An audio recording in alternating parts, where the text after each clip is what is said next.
안녕하세요. 입시상담을 진행하는 김선종 실장입니다. 자, 이제 고3이죠. 오늘은 이제 24학년도 대학을 가는 길. 오늘이 2학년의 마지막 모의고사를 봤죠.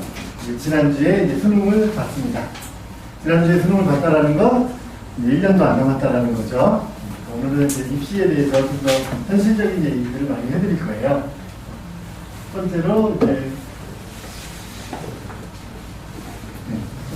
수능의 변화라고 해서 수능에 대해서 다들 잘 알고 계시지만 또 알아야 되는 것들에 대해서 좀 설명을 드릴게요. 22학년도부터 수능이 바뀌었습니다. 그래서 이제 국어라는 과목이 공통으로 독서 문화, 그래서 이게 76점, 결국 국어기 2학년 때 배우는 과목이죠. 그다음에 선택으로 학법과 작문과 언어와 매체, 이걸로 24점을 받게 되죠. 지금 이제 가장 고민이 되는 거는 나는 선택을 뭘 해야 될까? 어느 정도 결정을 했지만 그래도 좀 많이 흔들리기도 하죠. 작년에 이 시험이 처음 도입이 되면서 가장 이슈가 됐던 게 동점자, 그러니까 원점수가 동점자의 표준점수 차이죠. 그래서 언어와 매체가 표준점수가 좀 더 높게 나오는 성향들이 많았죠. 작년 모의고사를 쭉 볼 때는 많게는 꽤 많이 차이가 났었어요. 한 8, 9점까지도 차이가 났었는데 실제 수능에서는 그렇게까지 차이는 나지는 않았고 올해 모의고사에서도 비슷한 양상으로 보이다가 이제 올해 수능은 이제 결론이 나와봐야 되죠. 성적이 나와봐야겠죠. 그래서 화작을 더 많이 선택을 합니다. 아이들은 화작이 좀 더 쉬우니까요. 언어와 매체는 문법이니까 좀 깊이를 해서 공부를 좀 잘하는 아이들이 언매를 많이 선택을 하고 화작을 대부분 많이 선택을 했어요. 근데 언매가 표점이 좀 더 높다 보니까 화작에서 언매로 좀 이동되는 성향들도 보이고 있어요. 그래서 아이들하고 상담할 때 저는 점수를 24점을 다 맞을 수 있는 것을 선택하라고 얘기를 해요.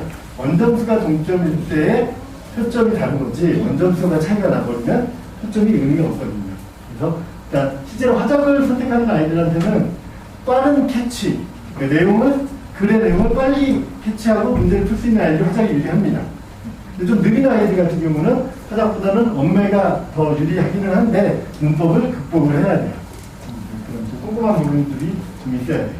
그 표준 점수 차이가 왜 발생을 하는가? 물론 시험지가 다르니까 발생할 수 있는데 점수 산출을 이렇게 해요. 화작을 선택한 그룹이 있겠죠? 그다음에 언매를 선택한 그룹이 있습니다. 이 두 그룹에서 이 공통 부분에 각각의 평균 점수가 있겠죠. 그래서 그 평균 점수가 높은, 공통 부분의 평균 점수가 높은 쪽에다가 가산점을 줘요. 그러다 보니까 언매에 공부를 더 잘하는 애들이 많겠죠? 언매가 표점이 좀 더 높겠죠. 그래서 그 독서문학에서 평균이 높다 보니까 그렇게 됩니다. 근데 아이들이 이렇게 이동을 해서 조금 비슷해지면 또 얘기가 달라질 수도 있겠죠. 자, 그 다음 수학입니다. 수학은 이제 문이과가 구분이 폐지됐어요. 그러니까 폐지가 되면서 공통은 수학원하고 수학투로 해가지고 이거 74점. 그 다음에 확통 미적기하가 선택으로 해가지고 26점을 하게 되죠. 자, 구분이 폐지니까 확통 미적기하 중에 아무거나 선택해도 된다라고 나라에서 정해준 거고요. 대학 입장은 조금 다르죠. 실제로 근데 아무런 불이익이 없더라면 확통을 하는 아이들이 많겠죠. 그죠? 근데 불이익이 있습니다. 실제로. 왜냐하면 대학에서 허용을 안 하거든요.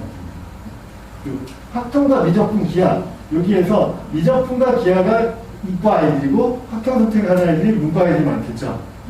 표점은 얘네가 확실히 높습니다. 왜냐? 국어하고 똑같아요. 이 공통 부분의 평균이 높은 쪽에다 가산점을 줘요. 그죠? 확통을 선택하는 아이들 중에 물론 잘하는 애들도 있습니다. 그죠? 자, 전체 1등급 비율에서 확통이 차지하는 건 얼마나 될까요? 10%가 안 돼요. 미적하고 기하가 거의 90% 이상을 차지합니다. 그죠? 그리고 확통을 선택하는 아이들 중에는 수포자라는 아이들도 꽤 있죠. 수학을 포기한 아이들. 그죠? 그래서 여기가 평균이 낮을 수밖에 없으니까 어쨌거나 점수차는 날 수밖에 없습니다. 그리고 영어는 절대평가고 한국사 절대평가고 탐구예요.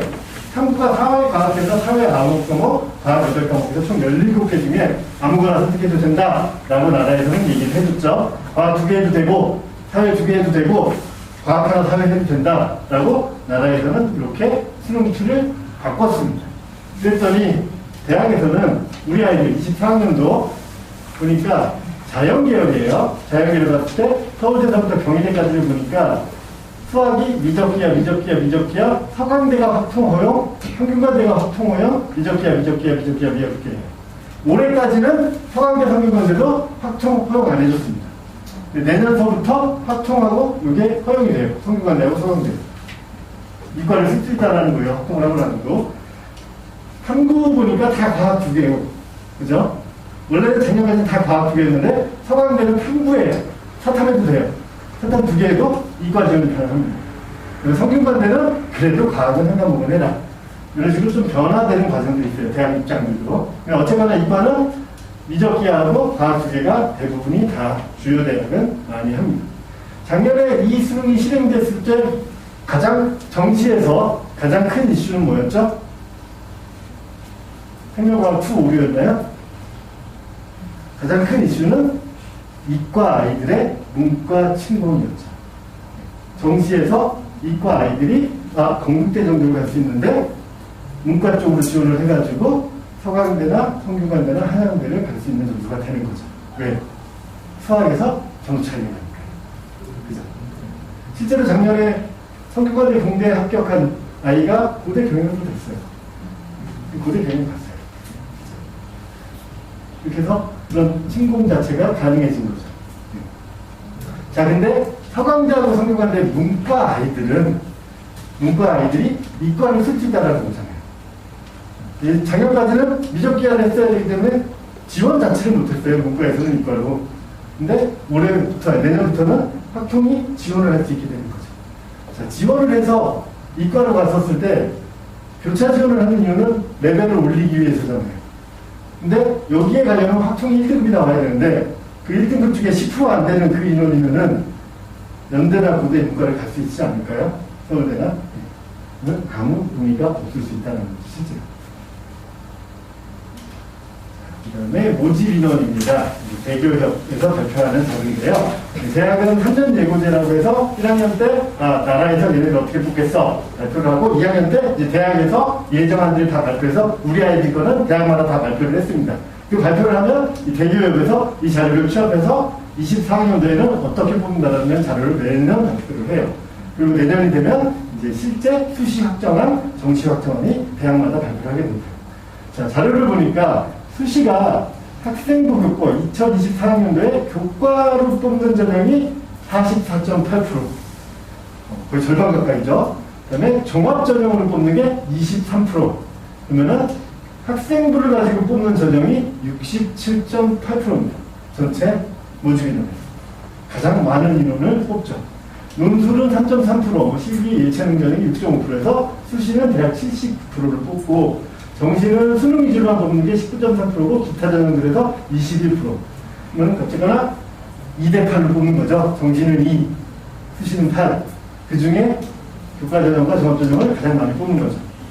그리고 조금 더 세부적인 발표 자료를 이제 조금씩 발표하기 시작했어요, 얘네가. 이전까지는 이런 게 별로 없었는데 수도권과 비수도권의 차이점을 또 보여줍니다. 수도권에서는 전체 수시 인원이 대략 합계로 봤을 때 85,000명인데 그 중에 교과가 27,000명이고 종합이 38,000명이에요. 수도권은 교과 전형보다 종합 전형이 좀 더 높죠. 그리고 비수도권으로 가니까 전체 인원이 17만 명 중에 교과로 12만 명을 뽑고 종합으로 37만 명, 37,000명을 뽑아요. 비수도권은 교과를 더 많이 뽑는 거죠. 그리고 정시 차이도 보면은 정시에서 전체 인원이 대략 7만 2천 명 정도 되는데 수도권이 4만 7천 명을 가져가고 비수도권은 2만 5천 명. 실제 수도권에서는 정시도 인원을 꽤 많이 뽑는 거고 비수도권에서는 정시보다는 이 수시에 더 많이 뽑는다는 걸 알 수가 있죠. 자, 그러면 이 자료를 보면 수시에 학생부를 가지고 뽑는 전형이 67.8%니까 이 전형을 제외하고 나서는 대입을 생각할 수가 없는 거죠. 그죠? 근데 이런 자료들을 보실 때 잘 생각하셔야 되는 게 이 데이터의 오류. 이거는 200개가 좀 안 되는 전체 4년제 대학의 데이터죠. 우리가 가고 싶은 대학들만 뭔가 정리를 하면 얘기가 좀 달라져요. 그래서 제가 서울대에서부터 숙대 정도까지 쭉 수도권 주요 대학을 봤더니 교과 전형으로 뽑는 대학들이 고대가 17%, 13%인데 13%, 18%에서 전체 11.7% 정도를 교과를 뽑아요. 주요 대학죠. 전체 전국에서는 44%였는데 4분의 1로 줄었죠. 주요대는 교과전형을 그다지 좋아하지는 않죠. 이게 굉장히 많이 늘어난 거예요. 작년부터. 나라에서 뽑으라고 했거든요.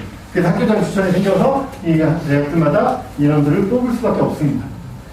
종합전형을 봤더니 전체가 23%인데 주요대에서는 33%, 수시에서 가장 많은 인원을 뽑죠. 주요대는 교과전형보다 종합전형을 더 선호하는 걸 알 수가 있죠. 왜 주요대는 교과전형보다 종합전형을 더 선호할까요? 내신을 보면 편하게 순서대로. 내신에는 변별력이 없기 때문이죠. 이 학교에 1.5, 이 학교에 2.5. 누가 더 잘하죠? 누가 더 잘해요? 알 수가 없는 거죠. 그래서 교과전형이면 1.5를 뽑아야 되는 거잖아요. 종합전형이면 2.5를 뽑을 수도 있고 둘 다 떨어뜨릴 수도 있죠.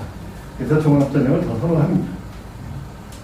논술전형은 전체는 3.3인데 요 대학에서는 9.6%, 거의 10%도 좀 안 되게 뽑는데 이런 수를 그래도 어느 정도는 뽑는 거예요. 그래도 많이 줄었어요. 논술전형. 근데 이제 주요 대학에서 상위권 대학에서 논술을 많이 뽑다 보니까 인원수는 여기가 조금 더 있기는 한데 인원수가 많이 줄었고 경쟁률은 어마어마하게 높다는 거죠. 실기는 거의 다 예체능이고 정시입니다. 정시에 보니까 서울대가 38%, 연세대 41%에서 쭉 보니까 42%, 전국에서는 21%지만은 이 주요 대학에서는 정시가 42% 정도. 수시가 100% 충원이 되면 이대를 뽑겠지만 수시는 100% 충원이 없어요. 서울대 의대를 제외하고. 그래서 도망갈 데가 없으니까. 근데 뽑아놓으면 도망가고 하다 보니까 수시에 못 뽑죠. 정시를 2월에 시키죠. 정시는 조금 더 늘어났어요. 그래서 아까 전에 교과전형하고 종합전형이 68%라고 했지만 실제로는 그렇지 않고 정시도 주요대를 눌러봤을 때는 정시도 무시할 수는 없다는 거죠. 자, 이제 학생부 교과전형 2024년도 보면은 서울대부터 한양대까지의 자료를 분석을 해보면 서울대는 지역 기준이 있지만 종합전형이에요. 그래서 서울대는 교과전형이 없고 연세대학교를 보니까 고3이고 학교당 10명 추천인원 고3만 쓸 수 있고요. 고려대는 4%, 10명과 4%의 미묘한 차이가 있어요. 300명이 안 되면 10명이 좀 안 될 수도 있죠, 4%가. 근데 300명이 넘어가면 12명 이상이잖아요. 그리고 그런 차이점들이 좀 있고, 고3만 쓸 수 있고, 서강대는 그냥 20명, 고3. 성균관대는 10%, 고3. 한양대는 11%인데 재수까지 포함시킵니다. 이 재수가 들어가냐 안 들어가냐에 따라서 내가 우리 학교에서 추천을 받을 수 있을지 없을지도 결정이 되는 거죠. 전형을 보니까 연세대학교는 1단계를 교과로 5배수를 뽑아요. 그 다음에 2단계에서 면접 30%가 들어가죠. 그리고 고려대학교는 교과가 80이고 서류가 20이에요. 이 두 개 학교는 순수하게 교과를만 뽑는 건 아니죠. 이 서류로 이명이 뒤집을 수도 있는 거죠. 면접으로 뒤집을 수 있고. 서강대는 비교과가 들어가는데 어차피 출결이면 거의 만점이에요. 여기는 교과 100이라고 볼 수 있고. 성균관대도 교과가 강하지만 진로 선택이라고 하는 과목에서, 내비시라고 하는 과목에서, 거기에서 정성평가를 20%를 안 됩니다. 내가 B를 받았으면 왜 그랬을까? 그래서 점수가 감점이 될 수 있는 거죠. 그 다음에 한양대는 말 그대로 교과 100입니다. 그리고 최저가 있느냐 없느냐에 따라서 이 커트가 많이 달라져요. 최저가 없을 때는 커트가 쭉 올라가고, 최저가 있을 때는 좀 못 맞춘 애들이 있으니까 내려갑니다. 그래서 교과전형을 쓸 때는 이 최저 기준도 많이 고민을 하셔야 돼요. 자, 그러면 수시 전형을 고민을 하실 때 가장 궁금한 건 뭔가요? 가장 궁금한 거는 학사임이죠. 우리의 내신으로 쓸 수 있을지 없을지. 이런 것들이 고민인데 예전에는 잘 발표를 안 했어요. 대학들마다 홈페이지에 들어가면 잘 발표하는 학교도 있고 아예 꽁꽁 숨기는 학교도 있어요. 그래서 그냥 나라에서 다 발표하라고 했습니다. 실제로 그래요. 그래서 요 대학 어디가에 가시면은 요 대입정보센터가 있습니다. 거기에 보시면은 전형 결과 공개가 있어요. 그래서 이 사이트에 들어가면은 결과를 보여줍니다. 그래서 거기 있는 것들을 제가 좀 취합을 해서 가지고 왔는데 이거보다 더 많은 자료가 있습니다. 까마다 주요과들만 쭉 보여줄 텐데 대학 어디가 자료예요? 50% 것과 학생부 교과전형 연세대학교 50% 것과 70% 것을 이렇게 보여줍니다. 연세대학교는 최저가 없어요. 근데 컷을 보니까 대략 2점대 초중반 하면서 왔다 갔다 하고 의대는 1이죠. 50%컷이. 그 다음에 70%컷이 괴물이죠. 이렇게 됩니다. 이게 연대가 이렇게 오픈한 거는 처음이고, 그다음에 이 전에 학생부 교과가 있었다 없었다 연대가 막 그러다가 이게 최초로 작년에 이렇게 진행을 했었을 때 최저가 없다고 해서 이게 상당히 높을 거라 저는 생각했는데 생각보다 낮은 거예요. 한양대부터 좀 봤거든요. 이게 그게 5배에서 뽑은 다음에 면접으로 걸리기 때문에 이런 자료를 볼 수가 있습니다. 자, 그리고 대학 어디가에서 발표하는 자료와 대학에서 발표하는 자료가 다를 수가 있어요. 그게 무슨 얘기냐면은 대학 어디가는 50%가 70% 선수 공개하는 거거든요. 대학에서 발표하는 거는 평균을 공개하기도 해요. 자, 50%가 평균인가요? 10명 중에 5등 성적이잖아요. 그 5등이 평균 성적은 아닐 수가 있잖아요. 그래서 약간의 차이점은 있을 수가 있으니까 감안해서 생각하셔야 됩니다. 자, 고려대학교입니다. 고려대학교는 최저가 있어요. 최저가 있고, 연대보다는 컷이 좀 많이 내려간 걸 보실 수가 있죠. 그죠? 실제로. 의대도 1.16, 1.2, 이 정도 성적. 고려대학교는 80%의 교과 성적과 20%의 서류가 들어가거든요. 근데 이 교과 성적의 극간단 점수 차이가 조금 적어요. 그러다 보니까 서류로 뒤집힐 확률이 꽤 있습니다. 활동이 좋으면. 결국 학교 좋고 활동 좋으면 뽑겠다는 거죠. 내신도 좋으면서. 그죠? 그래서, 그리고 고대는 결정적으로 최저가 있습니다. 최저가 있으니까 조금 더 낮아지는 경향이 있는 거죠. 그 다음에 서강대입니다. 서강대는 최저가 있고, 대학 지원하는 선상은 중앙대보다는 조금 높을 것 같겠고, 한양대보다는 낮을 것 같은 예상을 했거든요. 서강대는 교과정을 처음 진행했는데 거의 비슷하게 나온 것 같아요. 1점대 중반에서 후반 사이. 그래서 최저를 맞췄을 때 경쟁률은 이 정도로 보실 수 있습니다. 되게 자세하게 나와 있어요. 제가 볼게요. 평균과대도 마찬가지로 최저가 있고, 그리고 이제 점수대가 이 정도 선에서 나옵니다. 그래서 이제 펑크라는 과들이 있죠. 펑크라는 과들이 서울관 평균과대를 쓰고 연고대도 써나기서 내신 좋은 애들이 이제 2칸 충원학교에서 여기까지 2점대 초반까지도 교과로 한 사례가 나오는 70%까지. 그다음에 한양대입니다. 한양대는 연대보다 비슷한 것도 좀 높죠. 그래서 평균과대 한양대는 최저가 없어요. 최저가 없어서 근데 작년에는 컷이 좀 떨어진 과들이 있어요. 실제로 화학공학과거든요. 화학공학과가 50%까지 1.58이고 70%까지 2.97입니다. 굉장히 많이 떨어진 거예요. 한양대에서. 재작년에 거의 1.18인가 1.08인가 그랬어요. 재작년에 화학공학과가. 근데 아무래도 그 연고대 다 생기다 보니까 이제 좀 펑크가 날 과들이 있는데, 그럼 내년 내신이 1.5% 되니까 내년에 한양대 교과를 썼을 때 합격한다고 하고는 모르는 거죠. 자, 그럼 이제 한양대 교과전형을 생각을 해봤을 때, 재작년에 대한 공대를 보면은 거의 1점대 극초반들이었어요. 1.1 이내 왔다 갔다 했거든요. 그럼 화학공학과가 1.18 정도 됐는데, 1.18이 아니면, 내신 1.18이라면은, 이제는 2학년 말이니까 그게 얼마나 어려운지 알고 계시죠? 네? 1.18이 아니라, 왜 한양대 화학공학과를 갔을까요?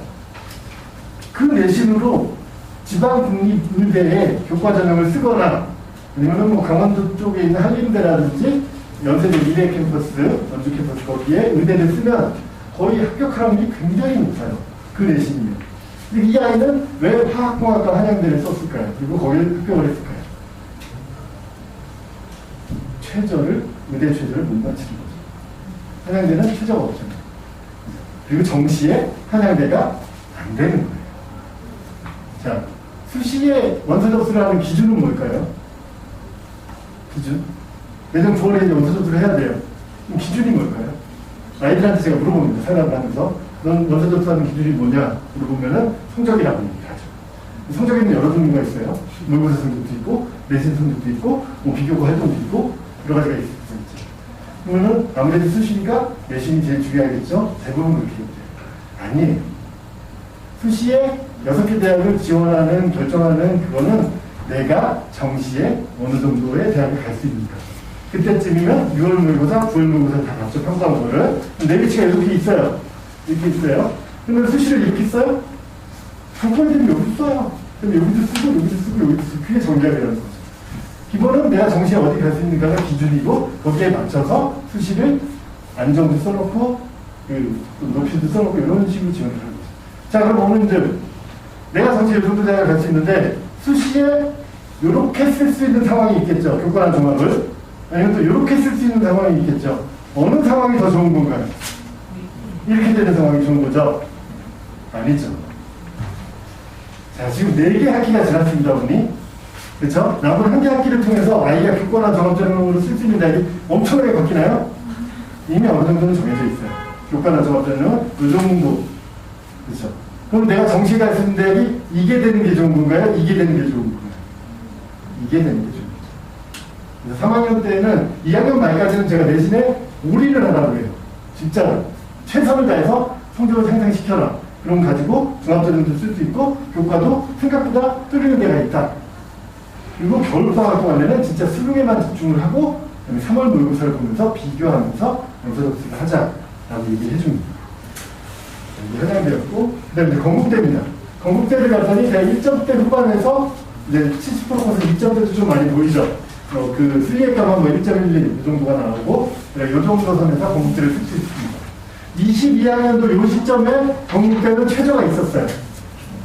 노란색은 최저가 있는 겁니다. 최저가 있었어요. 최저가 있다 보니까 이 정도 선 1점대 후반에서도 건국대를 해볼만 했었죠. 우리 아이들이 가는 학년도에는 건국대가 교과전형의 최저를 없앴습니다. 그러면 이게 어떻게 되죠? 올라가요. 그래서 이 자료만 보고 내가 검대를 교과를 써봤을 때 합격할 수 있다 없다 라고 판단하시면 안 된다는 거죠. 그다음에 단국대는 단국대는 최저가 있었고 이제 2점대 중반 초반에서 합격권들이 나오는 걸 볼 수가 있죠. 그리고 이 대학마다 산출하는 점수가 그 과목이 다 다를 수가 있어서 그 아이가 유불리가 다를 수도 있어요. 어떤 학교는 국영수 사과, 어떤 학교는 국영수 과학, 아니면 전과목 뭐 이렇게 다른 것도 있고 진로 선택이 포함되는 학교도 있고 포함되지 않는 학교도 있고 그렇기 때문에 그거를 이제 데이터를 이제 사이트에 입력을 시켜서 점수를 다 환산해가지고 유불리를 다뤄야 돼요. 그 다음에 종합전형입니다. 종합전형은 서울대, 연대, 고대와 서강대, 성균관대, 한양대로 나눠지게 되는데 실제로 서강대, 성균관대, 한양대 전형과 서울대, 연대, 고대 전형의 가장 큰 차이점은 뭘까요? 스카이는 면접이 있어요. 그렇죠? 서강대, 성균관대, 한양대는 면접이 없어요. 자, 서울대, 연대, 고대는 우수한 학생들을 물론 뽑으려고 하겠죠? 근데 그다지 노력하지는 않아요. 왜냐면 우수한 애들이 많이 지원하거든요? 그럼 어떻게 해야 되죠? 걸러야 돼요. 1단계에 걸르고 또 면접까지 해가지고 최종 선발을 합니다. 자, 근데 서강대, 성균관대, 한양대는 우수한 학생들을 뽑으려고 많이 노력을 해요. 얘네들의 목적은 연고대 애들 뺏어와야겠죠. 여기 가는 길. 그래서 얘네들은 서류 평가를만 하고 면접도 없고 최저도 없어요. 9월 모의고사 시점에 내가 정시에 한양대가 간당간당한 거죠. 불안한 거예요. 한양대 종합을 써야겠죠. 내신도 괜찮고 학교도 좋고 모의고사 성적이 비슷한 아이라면 썼어요. 쓰고 나서 이제 합격자 발표는 이제 수능 이후에 하게 되는데 수능을 너무 잘 봐버린 거죠. 정시에 내가 연고대를 갈 수 있는 점수가 나오는 거죠. 그리고 수능을 잘 보고서 기분이 좋은데 한양대에 합격을 하는 거죠. 그래서 서강대, 성균관대, 한양대의 종합전형은 소위 알고 계시는 납치 전형이라고 하죠. 서강대, 성균관대, 한양대에 납치가 되면 굉장히 행복해합니다. 대부분. 왜냐하면 수능을 그보다 잘 보질 않아요. 대부분. 근데 간혹 그런 경우들이 있어서 원서 접수할 때 정말 많이 고민해야 돼요. 9월 한 번 못 봤다고 이렇게 할 수가 없거든요. 제일 안타까웠던 애가 제가 기억하던 애 중에 수비고 아이인데 얘가 모의고사가 거의 서울대 갈 수 있는 점수가 항상 나왔어요. 그 9월에 안 나온 거죠. 그래서 얘가 건축학과를 가고 싶어 했는데 연대 건축을 논술을 썼습니다. 근데 저는 날리고 싶었는데 그런 성적이 안 좋아서 그때 연대 논술은 수능 전이에요. 수능 전이라서 시험을 봤는데 합격을 한 거죠. 근데 결국은 서울대 건축과 점수가 나왔어요. 그래서 학교 와서 되게 기분 좋게 잘 마무리가 되긴 했는데 그런 사례들이 있습니다. 학생부 종합전형도 대학 어디가에서 결과를 발표합니다. 지역 균형 선발 전형이라고 서울대는 최저가 있어요. 2등급 3등급 맞춘대고 그걸 못 맞춘 아이들이 있습니다. 실제로. 근데 서시 대학이자 1점대 초반으로 가죠. 어차피 전교에서 2명 학교장 추천이기 때문에 지역 균형은 상당히 높습니다. 일반 전형은 최저가 없고 그래도 꽤 높습니다. 70%에서도 이 정도 선. 근데 서울대 치고는 좀 낮은 과들이 가끔씩 떨어지는데 의외로 수리과학 높은 건데 3.1이죠. 영재고 과거 아이들이 있습니다. 서울대 일반 전형은 일반고 아이들이 쓰지만 영재고 과거 자소고 아이들이 많이 쓰기 때문에 이게 가장 난이도가 어려운 시험이 출제되는 시험이고 그래서 이 정도 선에서 컨트롤을 보여주고 있습니다. 자, 연세대학교는 활동 우수면 연세대학교는 교과전형보다 살짝 낮아요. 그래서 크게 차이가 없습니다. 경쟁률도 크게 높고 교과전형보다는 종합전형이 경쟁률이 더 높죠.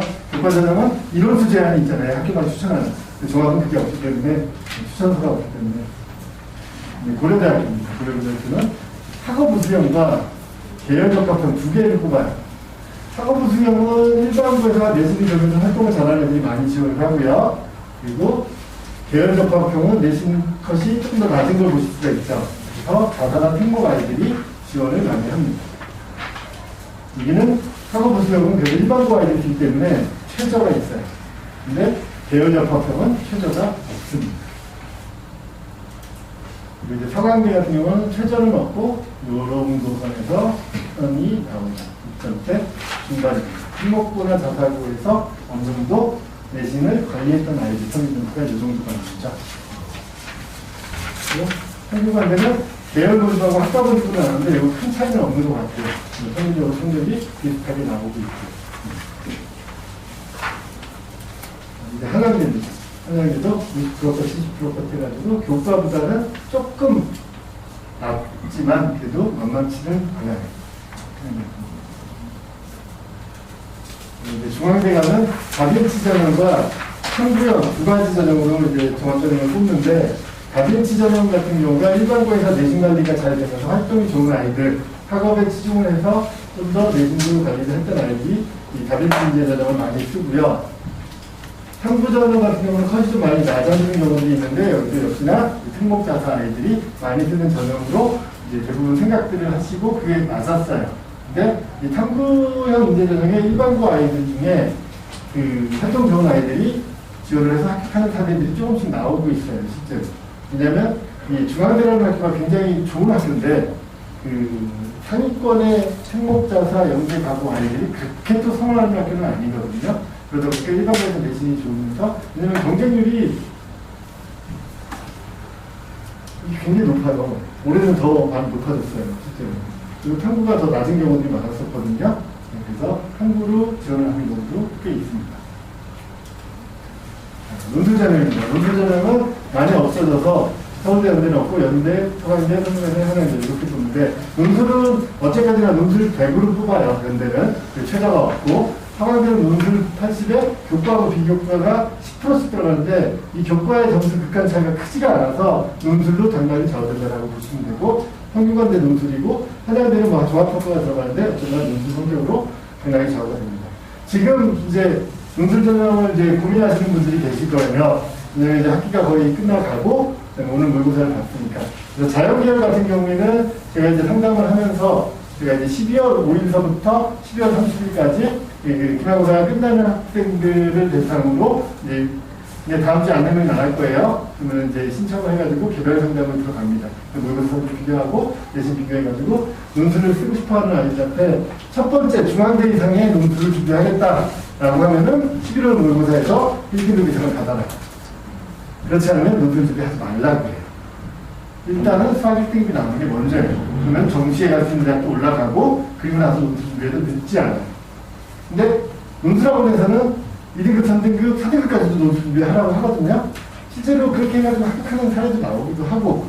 근데 제 생각은 좀 달라요. 그렇게 해서 분산시키는 것보다는 모의고사 성적으로 정시 합정안을 갈 수 있는 데를 최대로 올려놓고 그리고 나서 논술 준비해도 늦지는 않는다고 생각해요. 왜 중앙대 이상은 1등급을 요구를 하는가? 실제로 1등급도 떨어져요. 왜냐면은 예전 가영, 나영의 경우에는 가영의 수학 1등급은 많이 나올 때 8,000명, 적게 나올 때 6,000명이었어요. 그죠? 그러면 서울대, 연대, 고대, 카이스트, 포공, 서울대, 성균관대, 한양대, 의대, 치대, 한의대, 수의대. 그럼 그 6,000명, 8,000명보다 훨씬 넘어섰죠. 그죠? 수학 1등급이면 압도적으로 강한 거잖아요. 그 당시에. 지금은 수학 1등급이 17,000명에서 18,000명 정도가 나옵니다. 좀 이제 실효성이 사라졌죠. 그 중에 문과 아이들은 굉장히 적고 이과 아이들이 많아졌기 때문에 예전 수학 2등급, 3등급 나와야 되는 애들까지도 수학 1등급이 나오는 거예요. 그죠? 그래서 수학 실력이 제일 중요한 게 중앙대 이상이에요. 왜냐면 오는 아이들 중에 수학 실력이 1등급이 안 되는 애들은 없어요. 그러면 그 밑에 대학들, 뭐 경희대, 동국대, 뭐 아주대, 인하대, 뭐 가천대까지 놈들이 쫙 있는데 거기에 놈들들이 하는 것보다 실제로 내가 수학 2등급 이상을 맞게 되면 정시에 갈 수 있는 확률이 훨씬 더 높아지는 거예요. 예전에 안양고등학교의 학생하고 제가 상담을 하면서 이 아이가 내신 평균이 2학년 말에 그냥 5였어요. 내신 평균. 그리고 모의고사를 보면은 국어 5, 수학이 2에서 3 왔다 갔다 하고 영어 5, 과학 2개 5, 6. 다 평균 5예요. 그럼 이 아이가 수시에 쓸 수 있는 대학은 수원대나 안양대도 힘들어요. 교과 전형으로 했을 때. 그리고 정시에도 수원대나 안양대가 힘들어요. 수학 하나만 가지고 하는 건 아니기 때문에. 그래서 이 아이하고 지금 상담하면서 9월 달에 얘가 수학이 2, 3등급이 나오니까 너는 수원대 적성을 써라. 적성을 써주셔야 되거든요. 그리고 가천대 적성을 써라. 그리고 나서 수학 성적이 나오니까 아주대, 그다음에 인하대, 광운대 정도의 수학 논술만 보는 학교를 21회 보는 걸로 해서 지원을 해라 라고 얘기를 해줬어요. 그 아이는 그렇게 했어요. 그렇게 하고 10월 달에 그때는 이제 적성이 9월 막 그 10월 요 사이에 시험 봤거든요. 10월 달에 수원대가 합격했대요. 연락이 왔어요. 그럼 얘는 이제 입시가 끝난 거예요. 정시를 못 쓰잖아요. 수시가 된 거잖아요. 그럼 너는 정시 준비하지 말고 그 수학 공부만 해라. 그리고 논술도 수능 한 달 전이라서 거의 다 종강을 했거든요. 학원들이. 논술하고 갈 때도 있어요. 그래가지고 제가 물 좀 잠깐 먹겠습니다.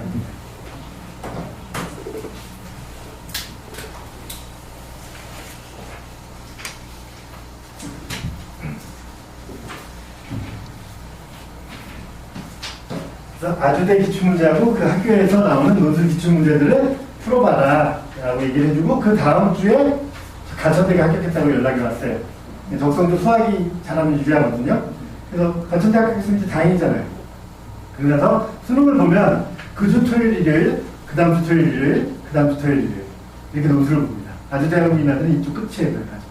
2주 동안 아이는 처음으로 논술학원을 다녔어요.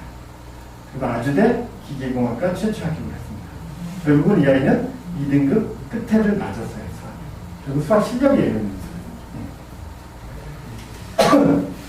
자, 대학 어디가에서 논술은 발표하지 않습니다. 한양대 거를 보면은 이렇게 내신 평균하고 논술 평균이 나와요.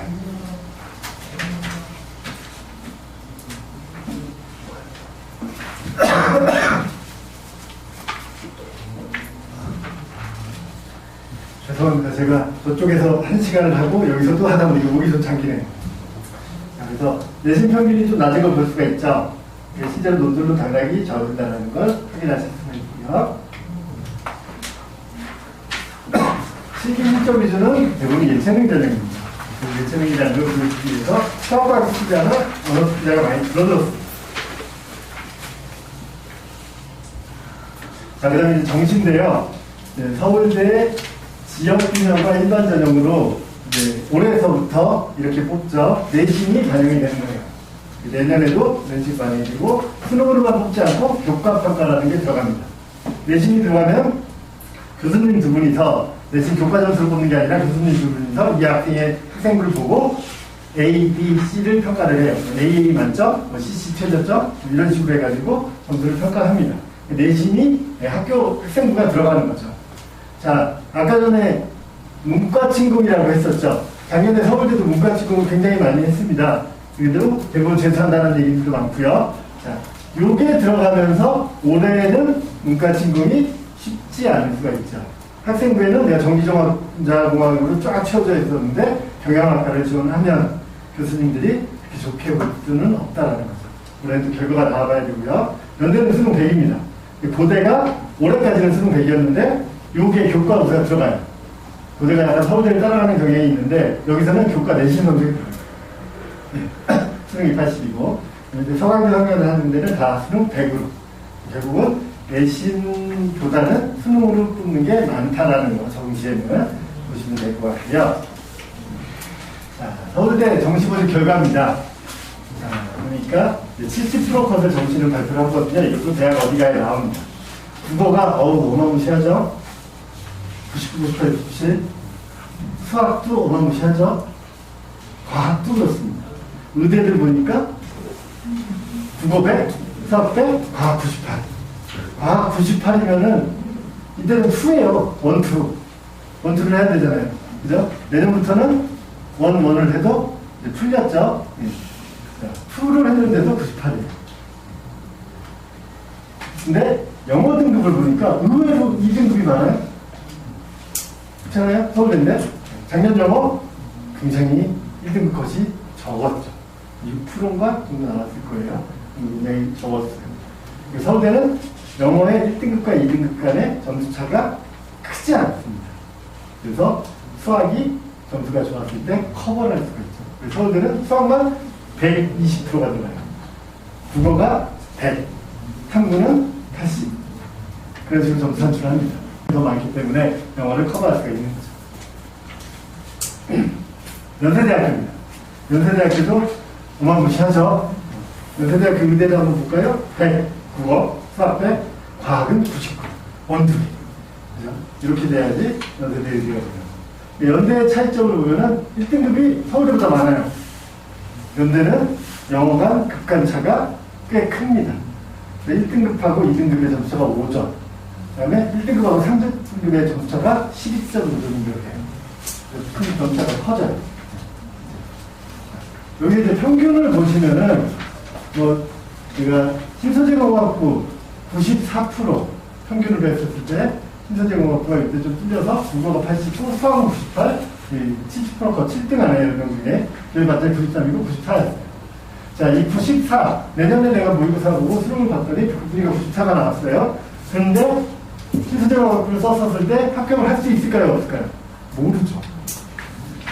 왜냐면 그 아이는 이게 뒤바뀌어요. 국어가 98이고 수학이 89였어요. 그럼 어떻게 되죠? 대학마다 산출하게 다르죠. 수학은 대부분 30% 이상, 국어는 20% 이하. 그죠? 물론 100분의 똑같이 94인데 떨어지는 게 더 크죠. 그것까지 생각하셔야 돼요. 정시대에서는. 자, 그 다음에 고대. 고대로 가면은 비슷비슷하게 조금씩 내려가는 걸 볼 수가 있어요. 의과대학 199, 93.9 이런 식으로 해서 영어 1등이죠. 평균적으로 90%대가 많은데 간혹 80%대가 탐구에서나 국어에서 보이기도 하죠. 고대고요. 서강대입니다. 서강대는 이제 실제로 조금씩 더 줄어들고 있어요. 탐구에서 많이 차이가 나죠. 탐구 비중이 제일 적게 들어가거든요. 국어 수학이 더 비중이 크고요. 영어 같은 경우는 2등급이 많았습니다. 성균관대는 이제 서강대보다 조금 더 높죠. 예전에 비슷했는데 성균관대가 자연대가 좀 더 세지다 보니까 이제 서강대보다 성균관대가 더 올라가는 경향이 있어요. 자, 이제 한양대도 수학이 압도적으로 높아요. 수학 비중이 제일 높게 평가를 하거든요. 실제. 그래서 국어에서 의외로 점수대가 좀 안 나오고 수학이 높았어요. 이 비율에 따라서 성대는 안 되는데 또 여기는 되기도 하고 그게 정시입니다. 중앙대 정도 가면은 조금 더 내려가는 걸 볼 수가 있고요. 80점, 평균 점수가 대략 80점대 후반에서 90점대 이렇게 나오는 수 있죠. 그리고 정의대에 가면 대부분 80%대. 의대나 약대나 이제 치대를 제외하고는 한 유치를 제외하고는 다 80%대가 좀 더 많이 나옵니다. 이제 정시 기준 상상으로 보시면 됩니다. 오늘 설명드리는 이제 제일 중요한 내용인데요. 왜 수능 성적 받기가 어려운가?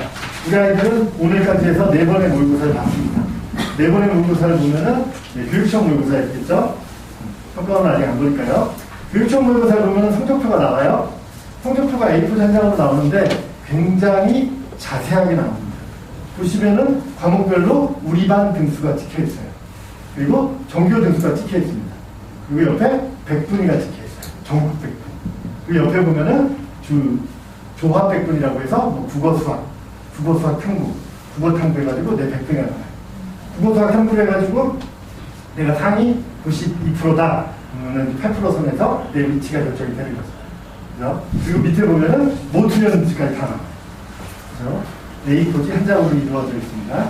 아마도 다들 보셨을 거예요. 근데 내년 3월, 4월 가도 다 교육청만 봅니다. 교육청 성적표는 비슷하고 거기에 그 100분위가 내 위치라는 걸 인지하면서 아 나는 요 정도 대학을 갈 수 있겠구나 라고 착각을 하면서 살죠. 일단 그죠? 그리고 6월달이 됩니다. 그럼 얘네가 N수생 검정고시 2021학년도 재작년에 55,000명 작년에 57,000명 올해는 65,000명 올해 좀 많이 늘었어요. 재생들이 우리끼리 이렇게 경쟁을 했었는데 같은 학년끼리 이 57,000명의 재생이 투입이 됐어요. 그럼 이게 같이 시험을 보면 경쟁 상대가 다른 시험이죠. 내 위치가 이렇게 있어요. 근데 57,000명이 다 내 밑으로 들어와요. 근데 벽돌이 확 올라갈 거 아니에요. 그럴 리가 없잖아요. 위아래로 섞어들어요. 이거 다시 시험 보고 아우 나 잘 본 것 같아. 비슷하게 본 것 같아. 근데 100분위가 떨어지는 거죠. 경쟁 상대가 다릅니다. 예, 1차 쇼크가 오는 게 6월달입니다. 6월달. 자, 근데 이 재수생들 57,000명, 뭐 65,000명, 55,000명 이 재수생들을 잘 생각해보면 이거 잘하는 애들도 있겠죠. 근데 다 잘하지는 않거든요. 재수생이라고 해서. 그리고 이 재수생들은 6월달 모의고사 보는 시점에 공부하는 시간이 굉장히 짧아요. 뭐 1년을 더 하는데 왜 공부하는 시간이 짧죠? 자, 지금 고3 애들 뭐하고 있죠? 열심히 내년을 위해서 수능 공부를 하나요? 그럴 리가 없잖아요.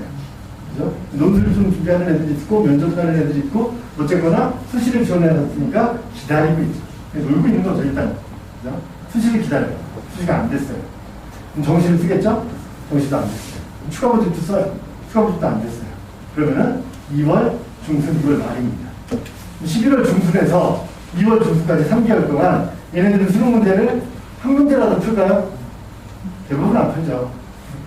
그죠? 그러면 이때 본 수능 문제를 똑같이 얘한테 줘봐요. 2월달에 얘한테. 풀어내나요? 똑같은 점수가 나오나요? 아니, 다시 공부해야 돼요. 그죠? 이거 했었으니까 좀 빠르겠죠? 본격적으로 공부하는 건 3월, 4월, 5월 세 달이에요. 세 달을 공부하고 모의고사를 푸는 거예요. 우리 아이들은, 고3 아이들은 일단 기말고사가 끝난 다음에 대학을 가고자 하는 목적이 있는 아이들은 좀 많이 바뀌어요. 그래서 겨울방학 동안. 그리고 제가 상담을 하면서 어떻게 공부해야 되는지에 대해서 얘기를 해주고 공부를 시킵니다. 그러면은 나름 열심히 하거든요. 그러면서 3월달 시험도 보고 4월달 시험도 보고 해서 6월 시험. 그러니까 공부한 기간은 걔네가 더 길어요. 그 시험에 응시하는 기간도 그렇고. 근데 또 떨어지면 얘네가 더 점수를 좋아요. 학력 수준은 큰 차이는 없어요, 실제로. 근데 얘네가 더 좋아요. 왜 그럴까요? 얘네는 학교를 안 가요. 보다 절실한 것도 있겠지. 우리 아이들은 학교를 가죠. 그리고 6월달이면은 가장 힘든 시기. 고등학교 3년 동안에 가장 힘든 시기는 6월입니다. 왜냐하면 겨울방학 동안에 나름대로 열심히 공부를 하죠. 열심히 공부를 해가지고 대학 가고 나서 한 1, 2주 있으니까 한 10일 며칠 정도 있으면 3월 모의고사를 봐요. 3월 모의고사 이제 딱 보고 났더니 한 3주 있다가 4월 모의고사를 봐요. 4월 모의고사를 보고 났더니 중간고사예요. 중간고사가 끝나고 6월 모의고사예요. 굉장히 피폐한 삶을 살고 있어요. 아니, 성적이라도 잘 나오면 기분이라도 좋은데 3월달, 4월달에 성적 안 나오면 되게 슬럼프도 오고 하거든요. 이게 6월 모의고사입니다. 재학생들이 실력이 떨어져서가 아니라 어쨌거나 처음 평가원을 본다라는 부담감도 있고 그런 여러 가지 요소들이 있어요. 정신을, 멘탈을 강하게 잡으면 이때의 재수생들한테 밀리지 않아요. 문제는 9월의 재수생들이에요. 9월의 재수생들 재작년에는 66,000명, 10,000명 정도 늘었네요. 6월보다. 이때는 76,000명, 한 20,000명 가까이 늘었네요. 올해는 한 10,000명 정도 늘었어요. 13,000명 정도. 그래서 평균적으로 한 10,000명 정도가 9월달에 6월보다 더 많은 재생이 응시를 합니다. 근데 작년에는 한참 특이했다고. 얘네들은 근데 왜 늘어날까요? 단수생들이죠. 단수생들 중에는 다 잘하는 건 아니지만 단수생들 중에는 극상위권이 있어요. 좀 재수없는 놈들인데 연고대에 다녀요. 그래서 나는 서울대 가야겠다. 서울대 의대를 다니면서 나는 의대를 가야겠다. 심지어는 의대를 다니고 있어요. 나는 더 좋은 의대를 가야겠다. 라고 하는 태생이 공부가 제일 쉬웠어야 하는 애들이 와요. 그러면은 이 극상위권이 들어오죠. 내일 지가 여기 있다가 내려갈 거 아니에요. 수능은 100분이에요. 얘가 들어온다는 늘리는 거예요. 그죠? 그게 9월 시험입니다. 9월에 갑자기 작년에 2만 명 정도가 관생이 늘어났던 거는 약대가 생겼죠. 1,500명의 약대를 뽑아버리니까 재생들이 약대가 됐다고 엄청 달라졌죠. 자, 거기서 끝일 줄 알았더니 실전에 가니까 14만 6천 명이 접수하고 12만 5천 명이 시험 받고 14만 9천 명, 12만 9천 명. 올해는 15만 7천 명이 했으니까 한 13만 명 정도 되겠네요. 14만 명에서. 그죠? 또 늘어나요.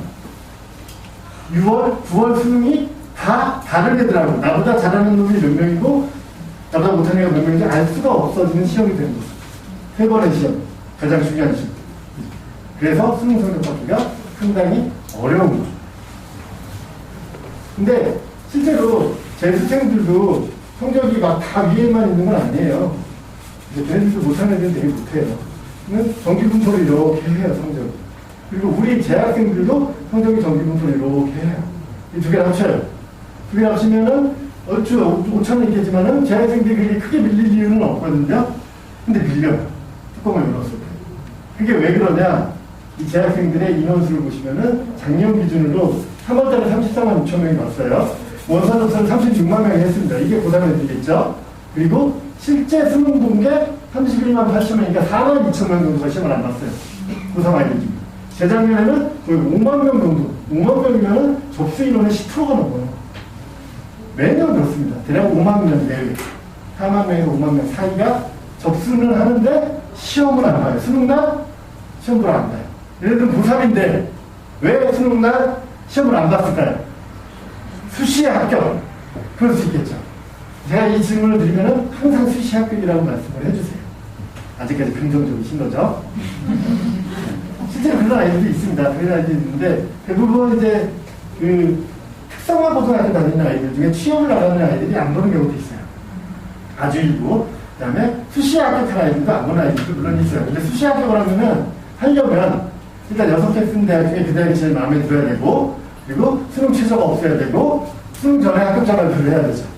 그래야지 기분 좋게 시험 보러 안 가게 되죠. 제약 조건이 좀 많아요. 그리고 이 재학생들 중에 수시 합격한 애들은 그 의리가 있어요. 내가 시험 가서 맞춰줄게. 그럼 진짜 와가지고 막 다 축구하는 애들도 있어요. 할 일 없으니까 어차피. 자기는 이제 합격됐죠. 그러니까 그런 아이들 제외하고 어쨌거나 대다수의 아이들은 그냥 시험을 안 봐요. 고3. 자, 3월, 6월, 9월은 어디서 시험 보죠? 학교에 가야 돼요. 아직 졸업을 안 했으니까 그 추석 축구도 해야 되고 가야 되죠. 그죠? 가서 시험 볼 때 엎드려 자요. 이렇게 자다가 외곽에서 막 대충 써가지고 이렇게 내줍니다. 그렇게 내주는 애들이 이 근처의 학교에도 어마어마하게 많이 있어요. 아무리 잘하는 신성고라고 해도 그런 아이들이 있습니다. 그죠? 그럼 그런 아이들이 전국적으로 꽤 많이 있겠죠? 그럼 수능날은 어떤가요? 학교를 가나요? 고사장을 가죠. 추석 체크도 없죠? 그죠? 내가 그럼 고사장까지 가서 엎드려 자다가 OMR 카드 이렇게 친절하게 써가지고 이렇게 내줘야 되는 이유가 있나요? 그냥 물어봐요. 그런 애들 중에 1, 2, 3등급이 있을까요? 대부분 8, 9등급이 빠집니다. 8, 9등급은 몇 프로죠? 뒤에서 11%. 얼추 비슷하죠? 빠지는 인원수가. 자, 그러면 9월 달에 100명이 시험 봤다라고 가정을 해볼게요. 이거 저는 11등을 했습니다. 잘했죠? 11등은 몇 등급이죠? 2등급이죠? 11%. 딱 2등급 끝에 걸렸어요. 4%까지가 1등급. 그리고 2달 동안 진짜 열심히 공부했습니다. 한 명을 제끼고 제가 10등을 했어요. 잘했죠? 10등을 하면 몇 등급이 나와야 되죠? 2등급이 나와야 되잖아요. 안착했잖아요. 근데 100명이 아니에요. 수능은 100분이잖아요. 90명 정도, 10% 빠지니까. 9점, 9등까지가 2등급이에요. 나는 성적이 올랐음에도 3등급이 되는 거죠. 그리고 위아래로 제 수생이 어떻게 들어올지 모르죠. 성적이 시험을 못 봐서 그런 거 어쩔 수가 없어요. 좀 억울하더라도 그냥 성취에 좀 안 좋은 거고, 진짜 평상시 실력을 못 발휘하는데, 그렇지 않아도 성적이 안 나올 수 있다는 거죠. 이 커트 양상 걸렸을 때는 내가 3이 될 수도 있다는 거죠, 위에서. 그게 수능입니다. 수능 준비를 굉장히 철저하게 해야 되는데, 지금 이제 1학년, 2학년 지났고, 겨울방학 동안에는 이 3학년 1학기에 내신도 물론 중요하겠지만, 중요한 아이들도 있겠지만은, 기본적으로는 내가 정시에 갈 수 있는 데는 최대치 끌어들이기 위한 수능 준비를 해야 돼요. 그래서 아이들한테 어떤 상담을 제가 해주냐면요, 입시 컨설팅 일정인데, 이제 총 4번의 수시의 상담을 진행을 합니다. 이번 겨울 전에 모의고사 이후, 그 다음에 수시 1차 상담은 3월 모의고사, 수시 2차 상담은 6월 모의고사 이후, 수시 원서접수 상담은 9월 모의고사 전후로 해서 원서접수 상담을 진행하고 마지막 정시 상담을 진행해요. 이번 겨울에 하는 상담은 이제 2학년 내신 구성 및 지원 가능 전형을 수립을 하고요. 11월 모의고사 상담하고 비교를 하면서 그리고 실전 수능 겨울방학 숙제, 이게 가장 중요합니다. 아이들한테 과목별로 어떻게 공부해야 되는지를 아이하고 같이 1대1로 얘기를 해줘요. 그다음에 기본적으로는 이제 국어. 저희는 수학, 과학 학원이지만 국어, 영어 어떻게 공부해야 되는지에 대해서도 수능 준비는 제가 다 상담을 해줍니다. 아이하고 1대1로. 그리고 이제 신청서를 제출하면은 아이들이 오는 경우가 대부분 이제 아이들하고 어머님이 같이 오시는데 어머님만 오시는 경우가 있어요. 어머님만 오시면은 아무 효과가 없어요. 왜냐면 제가 어머님하고 아주 상담을 잘해줬는데 이 얘기가 아이한테 전달이 안 돼요. 그래서 고3 상담은 반드시 아이가 같이 와야 됩니다. 어머님이 시작이 안 되면, 시간이 안 되면 아이만 있는 해도 괜찮아요. 자, 국어를 상담할 때 이제 자신을 믿지 말아라 이 얘기를 해줍니다. 국어에서 가장 아이들이 의지하는 건 뭐죠? 감이죠. 언어적인 감각. 언어적인 감각은 어디에서 오죠? 본인의 상식성, 본인의 주관입니다. 대부분 본인의 상식성과 주관은 어떤가요? 굉장히 바람직해요. 틀리지 않습니다. 그죠? 근데 요걸 한번 보실까요? 자, 수능 이의리 신청 문항습니다. 올해도 지금 뭔가 난리가 났죠? 영어 특기 평가가 이상했다. 대형학원에서 질문을 갖다 썼다. 이런 얘기들이 나오는데, 국어 영어 수학으로 봤었을 때, 이게 이의 신청 문항수입니다. 2017학년도부터 2022 작년까지. 대략 16문제, 27문제. 45개 중에 27문제. 21문제. 이 정도 선에서 꽤 많은 양의 국어에서 이의 제기를 해요. 수학은 많은 데는 8이때가 진짜 많았었고, 이때 수능이 좀 문제가 있었어요. 아니면 사람들이 잘 딴지를 거는 사람들이었을 수도 있고요. 어쨌거나 대략 수학은 많지 않습니다. 요거 점 찍히면은 가형 나형이고요. 영어도 어느 정도 이 정도가 나옵니다. 근데 국어가 압도적으로 높아요. 국어는 왜 이렇게 이의제기를 많이 할까요? 자기의 생각과 다르기 때문에, 내 주관과 내 상식성과 다르기 때문에 나는 옳거든요, 항상. 근데 이 2017학년도부터 2022학년까지 이렇게 많은 문제에 대해서 이의제기를 했지만은 한 번도 받아들여진 적은 없습니다. 답변 내용은 문제에 이상이 없습니다. 실제로 문제에 이상이 없음이 대부분이에요. 그 전에서 국어에서는 한 문제 정도인가 복수 정답을 인정했고, 그리고서는 다 이의제기 없었어요. 그다음에 과학에 이제 물리나 생명이 작년에 인정을 했던 것도 있는데 대부분 인정하지 않습니다. 그래서 이제 아이하고 얘기를 하면서 상담을 해줄 때 이제 공부하는 방법에서 제일 국어에서 중요한 거는 오답정리라고 얘기를 해줘요. 이 오답정리라는 게 막 주는 게 아니라 실제로 왜 내가 선택한 건 답이 아니고 이게 답인지에 대해서 머릿속으로 심각하게 고민하고 깨달으라고 해요. 깨달으면 넘어가면 되거든요. 그럼 다음번에 좀 더 올바른 선택을 하는 확률이 커요. 이게 왜 그러냐면 오지선다예요, 대부분. 오지선다에서 딱 보면은 요거 세 개는 답이 아닌 것 같아요. 그리고 이제 읽어보시면은 지금 어머님들이 보셔도 요거 세 개 답이 아닌 것 같다 라는 게 나와요. 왜냐하면 대부분 지문에서 유추가 되거든요. 둘 중에 하나가 헷갈려요. 둘 중에 하나를 선택하는 게 나의 상식성과 나의 주관인데 이게 잘 안 맞거든요. 사람은 항상 비슷한 상황에서 비슷한 선택을 해요. 근데 그게 잘못된 선택이 되는 거죠. 그게 일상생활에서의 잘못된 선택이면은 아이가 바뀌려고 노력을 하겠죠. 그죠? 근데 수능에서의 잘못된 선택은 일상생활하고 아무 연관이 없거든요. 그죠? 자, 둘 중에 하나가 옳고 그르면 되게 쉬워요. 근데 둘 다 옳아요. 둘 다 틀려요. 보다 적합한 걸 찾아내야 되는 게 수능 능력치입니다. 그게 하루아침에 바뀌지는 않아요. 그러려면은 오답 정리를 해서 계속 좀 더 올바른 방향으로 갈 수 있게 해줘야 되는데, 그러기 위해서는 뭘 해야 되냐라고 물어보면 돼요. 애들이 그럼 열심히 해야죠. 이렇게 얘기해요. 그럼 저는 이렇게 얘기해요. 그러려면은 문제를 일단 풀어야 오답 정리를 할 수 있다. 그러니까 아이 상태에 따라서 너는 지문 4개 하루, 너는 지문 2개, 너는 진짜 매일 풀어야 된다. 그렇게 해서 습관을 시켜주는 거예요. 이게 국어고요. 수학입니다. 수학은 직접 풀 수 있는 거야. 아이랑 상담하면서 너 우리 학원 다니는 아이들도 있지만 다른 학원 다니는 애들도 있거든요. 너 수학 시간에 수업 들으면 몇 프로나 얘기하는 거 같니? 그럼 애들이 어떻게 자신있게 얘기해요. 80% 이상 이해되는 것 같아요. 어떤 날은 100%도 이해되고 자신있게 얘기해요. 그러면 시험 볼 때 선생님이 가르쳐준 문제가 나오잖아요. 야, 못 풀어. 그럼 내일에 너가 이해를 못해서 그 문제를 못 풀자? 그럴 리는 없잖아요. 수업 시간에 80%, 90% 다 이해를 하는데. 왜 이해를 할까요?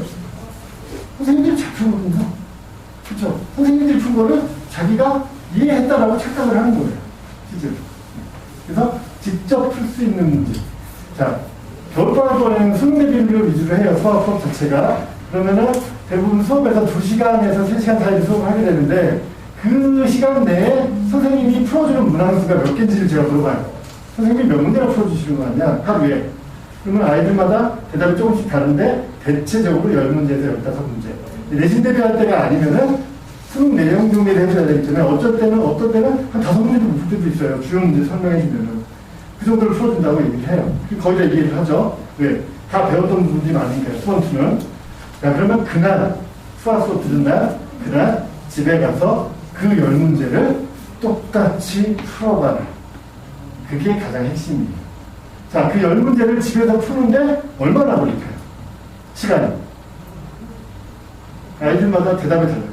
2시간 걸릴 것 같은데요. 이렇게 하는 애도 있고, 오늘 안 걸릴 것 같은데요. 이런 애도 있어요. 자, 그러면 제가 얘기해 줍니다. 자, 오늘 배웠고, 풀이 과정이랑 답이 머릿속에 다 있어요. 그죠? 그러면 한 문제당 2, 3분이야. 10문제 푸는데 30분이 안 걸립니다. 그게 습관화 시키는 게 어려운데, 처음엔 좀 오래 걸릴 수도 있지만, 진짜 나중에 되면 15분, 20분이면 다 해요. 수능이 30문제가 나오는데, 30문제가 다 처음 보는 문제가 나오나요? 진짜 제가 장담하는데 26표 봤던 게 나와요. 어렵다라고 하는 게 3문제잖아요. 15번, 21번, 30번. 이렇게 3개.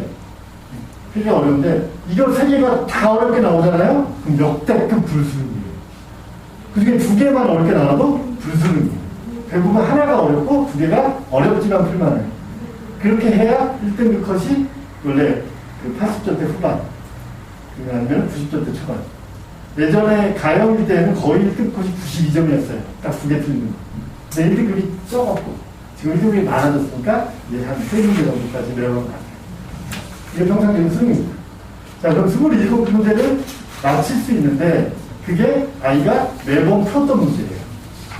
자, 내가 오늘 배운 거를 직접 한번 풀어봐요. 한 달 있다가 풀릴 확률이 굉장히 높아져요. 2달 있다가 풀릴 확률이 굉장히 높아져요. 내가 직접 풀어봤거든요. 근데 내가 오늘 배웠어요. 안 풀어봐. 한 달 있다가 보는데 풀려요. 근데 중간에 막히기는, 여기서 어떻게 했더라? 막히기는. 2달이 지나잖아요? 처음 보는 문제예요. 그게 반복이 돼요. 실제로 이 학원에서는 3월 대비, 6월 대비, 9월 대비, 수능 대비를 합니다. 똑같은 걸 계속 반복시켜요. 문제는 좀 비슷한 문제를 바꿔가지고, 그죠? 물론 중간중간 레시피도 하겠지만. 자, 근데 이 아이는 3월 대비를 했어요. 그럼 2달 지났어. 다시 제도 베이스. 또 6월 대비를 해요. 또 제도 베이스. 그래서 그날 직접 풀 수 있게 훈련을 하라고 얘기를 해줍니다. 그 습관이 굉장히 무섭거든요. 이제 영어는 이제 취약 부분부터 강화하라 얘기를 해주는데, 영어가 2학년 때까지 모의고사 잘 나왔다고 해서 방심하시면 안 돼요. 영어가. 그래서 이제 영어를 좀 줄이고 나머지 과목에 하려고 하는데, 3학년 때부터는 영어 모의고사 난이도도 달라지고 생각보다 등급받기가 어려울 수 있습니다. 저희는 수학학원이에요. 수학학원. 영어를 놓으시면 안 돼요. 실제로 3등급이 내버렸을 때 상위권 대학을 진학할 때 점수가 많이 깔릴 수도 있으니까 실제로 영어는 꾸준히 해서 2등급 이상은 나오게 해줘야 되고, 아이들하고 이제 얘기를 하면은 영어에서 너 뭐가 제일 부족하니? 라고 하면은 열에 8, 9명은 뭐라고 얘기를 할까요? 영어에서 뭐가 제일 부족하냐고요? 어휘라고. 진짜. 간혹 빈칸 채우기, 뭐 추론, 뭐 이런 것도 얘기를 하는데, 어휘가 가장 부족하다고 많이 얘기합니다. 그래서 그러면 너는 어휘를 부족하다고 알고 있는데, 어휘를 어떻게 준비하고 있니? 그러면 할 시간이 없어요. 대부분 고등부 학원에서 어휘를 예전 초등, 중중에서처럼 꼼꼼하게 막 붙잡아서 다 외우게 시키고 막 하나요? 그럴 시간도 없어요. 문제 풀어야 되니까. 수능 대비해야 돼. 그럼 혼자 해야 되거든요. 그래서 너는 집에 보케블러리가 몇 개 있니? 그러면은 한 5개 있어요. 책꽂이에 이쁘게 쫙 꽂혀있는 거.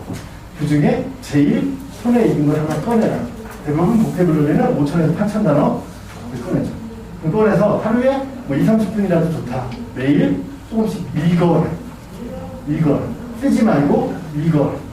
수능은 쓰는 문제가 한 문제도 안 나와요. 읽을 때 공적으로 내가 대부분 아는 것도 아닐 거예요. 거기 이제 단어도 나오고 수도도 나오고 문장도 나오잖아요. 쫙 읽으면서 넘겨요. 그리고 한 번 보는데 대략 아무리 오래 걸려도 한 달 반에서 2달이면 처음부터까지 봅니다. 그러면 내가 한 번 정도 1등을 했어요. 1등을 했더니 내가 새로 습득한 단어가 한 30개 정도 되는 것 같아. 그럼 성공이에요. 그리고 또 봐라. 그리고 또 봐라. 그럼 좀 더 빨라지면서 최소 4번 그 보케블러리를 반복해서 정독을 해라. 그러면은 어휘력이 상당히 늘어납니다. 수능에서 나올 수 있는 단어들은 웬만큼 다 숙지를 할 수 있어요. 해석이 안 되더라도 찍어 맞추기가 돼요. 이게 절대평가이기 때문에 찍어 맞췄을 때의 파워가 내가 78점이었는데 80점이 될 수 있는 거고 88점인데 90점이 될 수 있는 힘이 생깁니다.